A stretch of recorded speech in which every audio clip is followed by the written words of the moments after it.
Hi, I'm Michael Brennan, and I'm here today with Trixie Babcock, owner of HCI Consulting Group, an environmental services consulting company. We're here today to talk about infection control in healthcare. Thank you for joining me today, Trixie. Thank you. Absolutely. Now, to get us started, what is an HAI? HAI stands for Healthcare Associated Infections. Sometimes they're called Healthcare Acquired Infections. And these are infections that come from either the healthcare facility itself, or from caregivers, or from tubes that enter the body. But they're infections that you wouldn't have gotten if you had not come into the facility. And do hard surfaces contribute to the spread of germs? They definitely do. We didn't used to think that they did, but until recently, contaminated surfaces were thought to have no effect in the spread of infections, but they're now proven vectors that do spread infections. And at least 12% of all hospital infections are caused by hard surfaces. Wow, that's quite a few.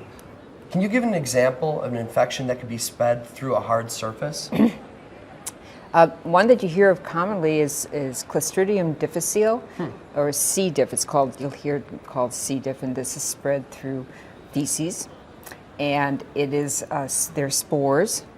And so when they leave the body, they can go throughout the building very easily. And an example would be that when the toilet is flushed, they spread out and they land on the sink or they land on the floors, and then they're carried by humans to other areas, and that can result in an infection if somebody would ingest those.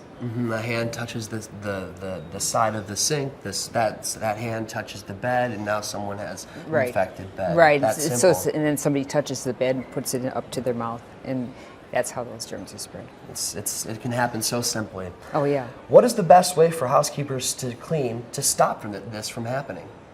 Well, one thing is that they definitely need to be trained. Housekeepers can always benefit from training. There have to be written procedures, and there have to be cleaning frequencies. And then, of course, you have to use, especially for something like C. diff, you have to use the right disinfectant. Thank you, Trixie, for our conversation today.